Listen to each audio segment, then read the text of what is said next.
शिक्षा और भ्रष्टाचार और रोजगार। आज मैं इन विषयों के ऊपर चर्चा करना चाहूँगा। सबसे पहले शिक्षा। आज शिक्षा की जो रूपरेखा थी, शिक्षा की रूपरेखा को देखते हुए आज गरीब लड़कों को पढ़ना मुश्किल हो गया। बड़े बड़े उद्योगपति, बड़े बड़े व्यापारी, बड़े बड़े पूंजीपति लोग शिक्षा को प्राइवेटीकरण का स्वरूप दे रहे हैं, जिससे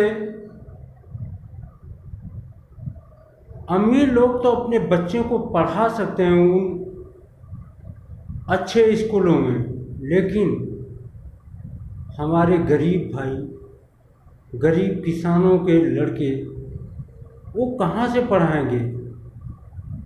आज हर जगह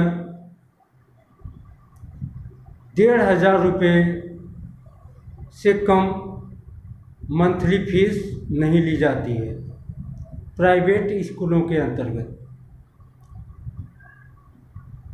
और हमारी सरकारी शिक्षा व्यवस्था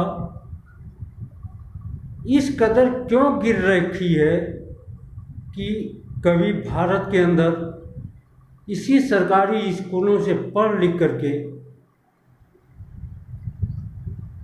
अब्दुल कलाम जैसे साइंटिस्ट, बाबा भीमराव अंबेडकर जैसे संविधान निर्माता, डॉक्टर राजेंद्र प्रसाद, लाल बहादुर शास्त्री जैसे अनेक वरिष्ठ व्यक्ति पैदा हुए, लेकिन समय का परिवर्तन चक्र ऐसा हुआ कि लोग शिक्षा को भी बिजनेस प्रॉपर्टी मान बैठे और इसको बिजनेस डीलिंग कर रहे हैं। शिक्षा कभी हमारे भारत देश के अंदर भारत को पूरे विश्व को अंदर विश्व गुरु का दर्जा दिलाती थी। हमारे विश्व के अनेक देशों के लोग तक्षशिला विश्वविद्यालय, नालंदा विश्वविद्यालय जैसे विश्वविद्यालय के अंतर्गत पढ़ने के लिए आते थे विदेशों से बच्चे, और वहाँ कोई स्वार्थ निहित नहीं था, कोई व्यक्ति विशेष का स्वार्थ निहित नहीं था। वो सिर्फ लोगों को शिक्षा देना ही अपना धर्म समझते थे। आज अगर भारत सरकार प्राइवेटीकरण को बढ़ावा ना दे करके हमारे जो सरकारी स्कूल हैं उनको अच्छा स्वरूप प्रदान करे, अच्छा मॉडल प्रदान करे तथा खेल कूद से लेकर के बच्चों को हर चीज़ में आगे प्रोत्साहित करे, आगे बढ़ने का प्रयास कराया जाए, जिससे हमारे देश के बच्चे, गरीब के भी बच्चे और अमीरों के भी बच्चे एक ही जगह शिक्षा प्राप्त करें, जिनमें कोई भेदभाव ना हो और ना ही कोई छूत अछूत की भावना पैदा हो, और सभी शिक्षा को इतना महत्व प्रदान करें कि हमारे देश के अंदर इतने ज़्यादा टैलेंट विकसित हो जाएं कि हम फिर से विश्व गुरु का दर्जा हासिल कर सकें। और विश्व गुरु का दर्जा ही नहीं, और हम हर क्षेत्र में, चाहे विज्ञान का क्षेत्र हो, चाहे खेलकूद का क्षेत्र हो, चाहे कोई भी ऐसा क्षेत्र हो जहां हमारे बच्चे आगे बढ़ कर के कार्य ना कर सकें। हमको ऐसा भारत बनाना है, ऐसा उत्तम भारत हमारी सोच और ऐसा उत्तम भारत बनाने के लिए हम सबको मिलजुल करके प्रयास करना पड़ेगा। इसके लिए हमें प्राइवेटीकरण या हिंदी में कह लीजिए निजीकरण के खिलाफ खुलकर लड़ना पड़ेगा, जिससे कि ये लोग मनमानी बच्चों से फीस वसूल ना कर सकें। रह गई दूसरी बात हमारे देश के अंदर भ्रष्टाचार की। भ्रष्टाचार का शाब्दिक अर्थ सीधे आमतौर पर यही होता है कि भ्रष्ट आचरण से हर बड़ी मच्छी छोटी मच्छी को खाने की कोशिश करती है।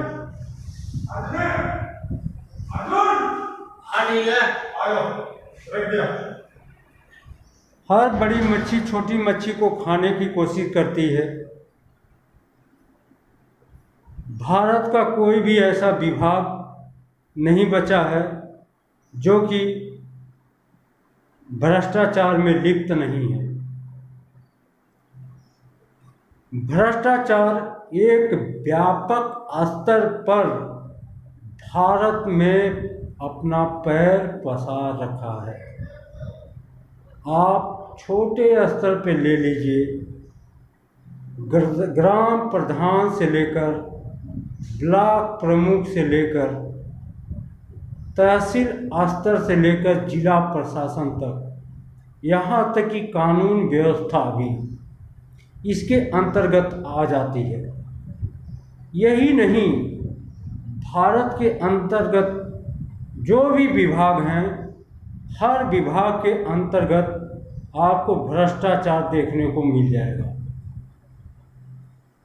जो लोग भ्रष्टाचार के खिलाफ आवाज़ उठाते हैं, उनकी आवाज़ को दबा दिया जाता है, और दबा ही नहीं दिया जाता है, उस व्यक्ति को इतना परेशान कर दिया जाता है कि वह कुछ आगे बोल ही ना सके। आज भ्रष्टाचार के खिलाफ हम लोगों को एकजुट होकर के इनके खिलाफ लड़ाई लड़ने की आवश्यकता है। जिस भी व्यक्ति को जानकारी हो कि यस डिपार्टमेंट के अंतर्गत लोग भ्रष्टाचार कर रहे हैं, उनके खिलाफ आवाज़ को उठाएं। आवाज़ ही नहीं उठाएं, बल्कि बुलंद तौर पर अपने हौसले के साथ आवाज़ को उठाएं और यह भी बोलें कि भारत में भ्रष्टाचार नहीं चलेगा। हमारा भारत देश कभी सत्य के ऊपर निर्भर करता था। भारत देश को सत्यवादी राजा हरिश्चंद्र जैसे नेक व्यक्तियों के लिए जाना जाता है, लेकिन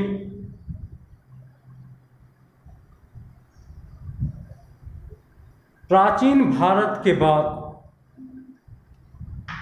कुछ घटनाएं हमारे देश के अंदर ऐसी घटित हुई कि हमारा देश गुलामियों के जंजीरों में जकड़ दिया गया।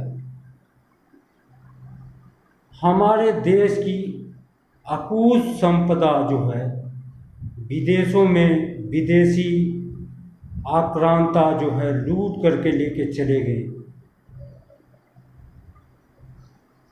इसका क्या अर्थ है?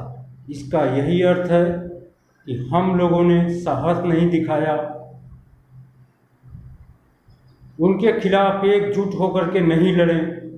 उन लोगों ने हम लोगों को आपस में ही लड़ा करके, हम लोगों में ही टूट फूट डाल करके राज करके चले गए और हमारे देश को इतना खोखला करके चले गए कि आने वाली पीढ़ी मजबूर हो जाए कि हमारी जो मानसिकता है वो मानसिकता गुलामी की मानसिकता ही बनी रहे। इस गुलामी की मानसिकता को तोड़ने के लिए हमको एक बुलंद आवाज़ की आवश्यकता है और वह बुलंद आवाज़ जनता ही दे सकती है। जनता से बड़ा कोई नहीं। अगर जन समूह और जन समर्थक मिले तो इस भारत देश का काया पलट हो सकता है। रह गई बात है भ्रष्टाचार की। और तीसरी बात मैं यह कहना चाहता हूँ रोजगार। हमारे देश के अंतर्गत जो भी सरकार आती है वह सिर्फ अपना स्वार्थ देखती है। क्या देखती है? अपना स्वार्थ देखती है। हर पार्टी पूंजीपतियों के पैसों के ऊपर निर्भर होकर के चुनाव लड़ती है और जब चुनाव जूझ जाती है तो उन बड़े बड़े बिजनेसमैनों को पैसा देने के लिए उनको कोई ऐसा प्रोजेक्ट देती है कि जिससे वो अपनी चुनाव में जो खर्चा हुआ था उस पार्टी का उसका भरपाई कर लें, भरपाई ही ना कर लें और वो हजारों करोड़ों रुपए के फायदे में भी पहुंचे।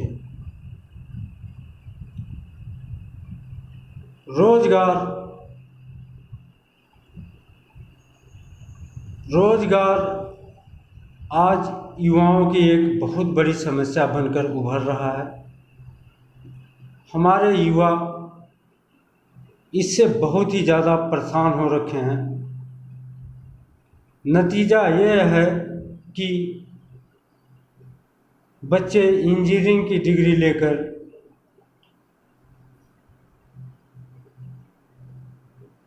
कोई एमएससी किया हुआ लड़का, कोई एमए किया हुआ लड़का, कोई एमकॉम किया हुआ लड़का, सब बेरोजगार घूम रहे हैं। आप सोचिए कितनी आशा लेकर के, बचपन से कितनी आशा लेकर के वो इस स्तर तक पहुँचे होंगे कि हमको एक दिन समय मिलेगा अपने जौहर को दिखाने का, अपने इस एजुकेशन को आगे ले जाने का। लेकिन क्या है कि उनको रोज़गार नहीं मिल पा रहा है। रोज़गार क्यों नहीं मिल पा रहा है? क्योंकि जो हमारी शासन व्यवस्था है वह एकदम बेकार, बेकुदा बकवास है।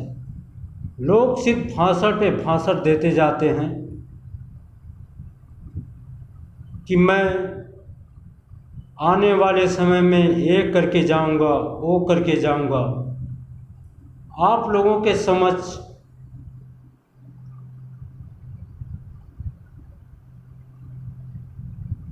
यह देख ही लिए होंगे कि बीते 6-7 वर्ष के अंतर्गत ना कोई आपको विकास कार्य दिखाई दिया होगा, ना ही कोई रोजगार दिखाई दे रहा होगा, लेकिन पूछने वाला कोई नहीं। आखिर भाई पूछे कौन? जो पूछेगा उसको सीधे सरकार जेल में डाल देगी। इसलिए आप लोगों से यह निवेदन है कि शिक्षा, बेरोजगार एवं रोजगार के खिलाफ एक मोर्चा बनाएं और इसके खिलाफ बुलंद हौसले के साथ लड़ें। जय हिंद, जय भारत।